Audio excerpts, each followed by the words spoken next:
Hello and welcome to Aaron's War History. Today we're at Berkshire Militaria Fair with Gaz, but he's gone AWOL. So let's go and have a look what we've got on the table. Also, it's my birthday, so if everyone leaves a happy birthday in the comments, the algorithm should boost this video up. And please do subscribe and share it with your friends if you enjoy what you're about to see. So let's go and have a look what's on the table. Got all the guns and the firearms this end. So this looks like a Thompson, but it is in fact a Spitfire round, so it's the poor man's Thompson. And this actually got banned in America because its safety would turn the gun full auto. Got the carbine. It's the most produced rifle for the Americans, beating the Grand by massive numbers. The M1928 Thompson. And this was what the British used, had on Lend-Lease programme, borrowed from America at the beginning of the war, because we had no submachine guns, because we thought that they were too gangster. So obviously with the Tommy gun and what was going on in Chicago and whatnot in America, so that's why. Coming into K98 woodwork there. So it's a whole thing, not just the stock, whole piece of wood. Various shotguns, you see in your old local pub on the wall or whatnot. And these have all been deactivated to British specifications. Some of it could be EU, so you've got no lock-in but moving parts, and some of it could be old spec, which will click. They're 5cm. So the 3.7 came out first, and you've got the 5cm, and then you've got the Pack 40, which is a 7.5cm. So this is like the middleman of that. The MG34. The MG42. The MG42 actually saw extensive service getting used first with the Africa Corps in Africa, and it got designed because it's a lot cheaper to produce than the MG34. But I think the MG34 looks a lot cooler. What do you think? Have a look at some of the small arms now. So this K98 rifle grenade. This one here is anti-tank armour piercing. This one here is anti-personnel. Here's the detonator, so a pressure point. Once it goes at that touches, that will explode. However, if it's a dud and doesn't go off, it will go off after 5 seconds. Got Luger. Everyone knows the Luger, very iconic pistol. Training stick grenade. So most things with the red head is always going to be training. TM35 Telemine. So everything that you see here as well is also on my YouTube short videos, where I get the chance to go into a lot more detail for about 2 minutes on an individual item. So do please as well check out my YouTube shorts, and do please subscribe, and do please share with all your friends. Various collection of bayonets. British 1907 bayonet there, the sword styled bayonet. Got a few American bayonets there. Bust of a failed Austrian artist. Various German awards. All these logos are just for historical purposes only. I have nothing to do with this. So you've got the Allgemeine SS armband. The black rim going around it and the red. That's what separates it from being a party armband, that black rim. First class Iron Cross in cloth. First class Iron Cross with the backing on it, the larger backing. It's another rarer version. Faithful service there. Very rare Chom badge there next to the Krim badge. General Assault badge, Luftwaffe badge, Fallschirmjäger, so German parachuters. This is the Fallschirmjäger, Luftwaffe for observers. Collection of black wound badges. So there's the World War I badge, and then that's the World War II. Hitler reinstated the wound badge in 1939.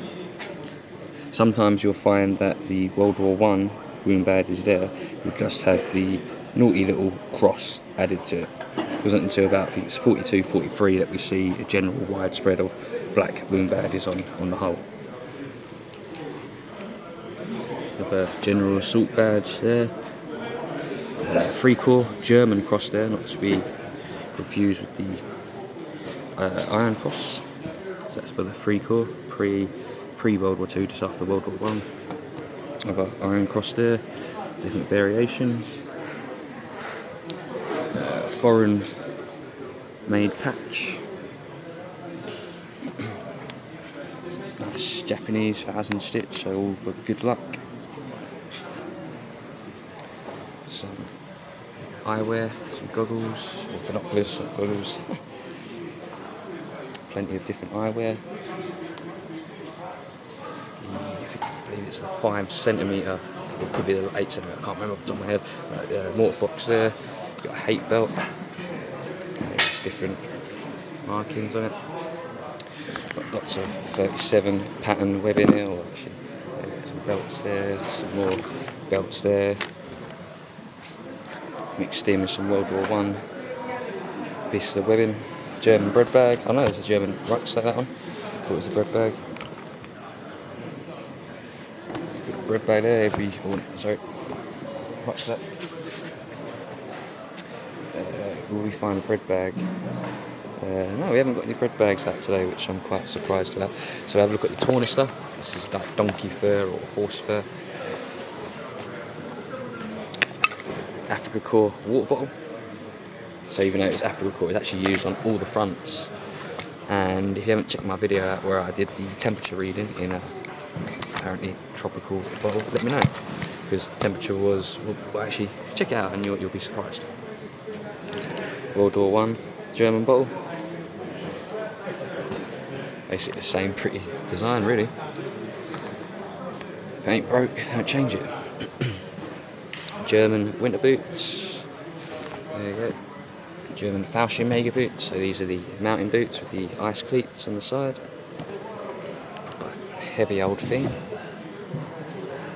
Various different gas masks. German gas mask.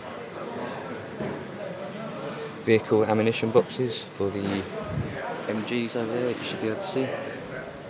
So we've got winter camouflage and then the filled grey that's come out of the factory.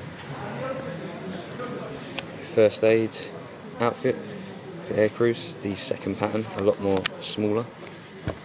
And this is the first pattern, which is a lot more bigger and bulkier, but it also has all the contents in there.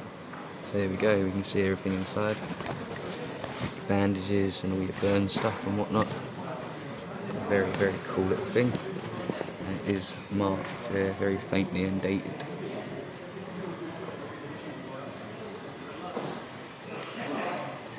Gas cape. So paper little materials.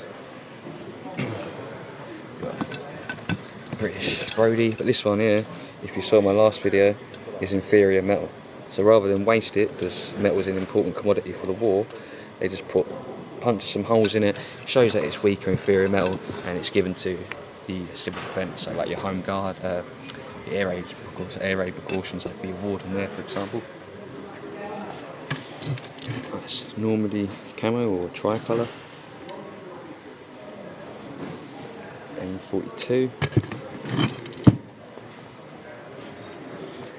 Captured check helmet. Quite unusual to see captured to be used for combat. Usually go to civil defence, the German equivalent. US M1s.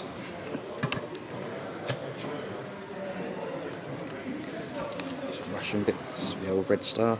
Who remembers Big Red 1, Call of Duty? Knowledge is power in this game. Right. It's important to learn things and not just rush in, do your research and whatnot. And that's what I would definitely suggest to the new collectors. Do all your research, then go and have a look at doing your buying. Don't have a look at the old menace of eBay, because you're going to be paying well over the odds. This stuff's important that you handle it. You need to get a feel of the items, what they feel like, what they look like. Because obviously things like this is very, very commonly faked.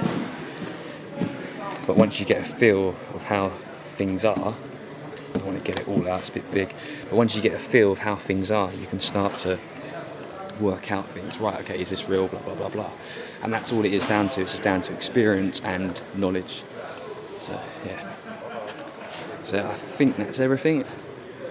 Please do give me a like. Please do subscribe, and please do share with your friends, just so that the algorithm pumps this video out to as many people as possible. Now we've got the incendiary bomb here, training one.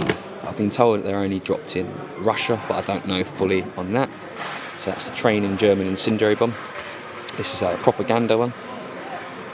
That'll be filled up with paper, like saying things like, "Oh, surrender, and we'll let you live," blah blah blah, safe passage, and all that kind of thing.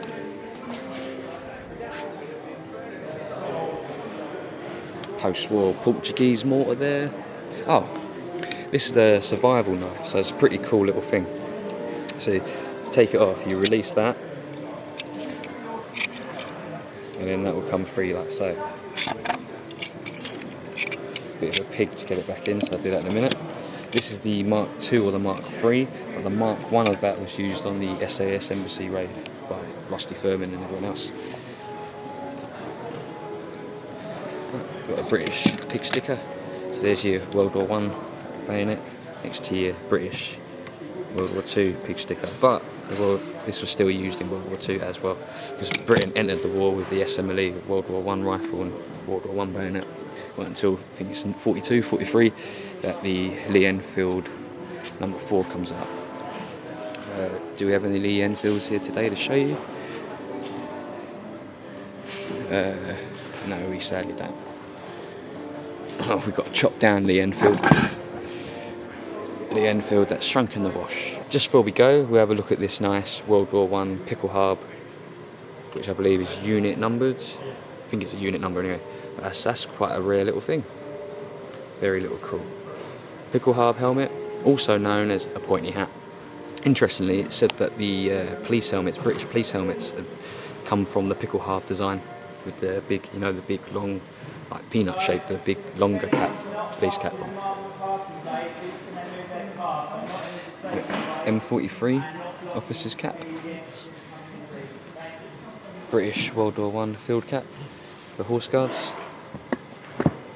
Cheers for watching, guys. I might get a few clips in of the actual show later on, but I prefer just to show you my knowledge and everything that's on the stall, just so that you get an idea of what things are, and just so that if you're interested in collecting, you can maybe start to learn. And that's the whole idea of these videos, so that you learn and hopefully you don't get stung later on in the future. So yeah, do please subscribe. I've said that so many times, so hopefully you do subscribe. Well, hopefully you do please share, and please wish me a happy birthday in the comments. Cheers for watching, guys. See you in the next one. Cheers.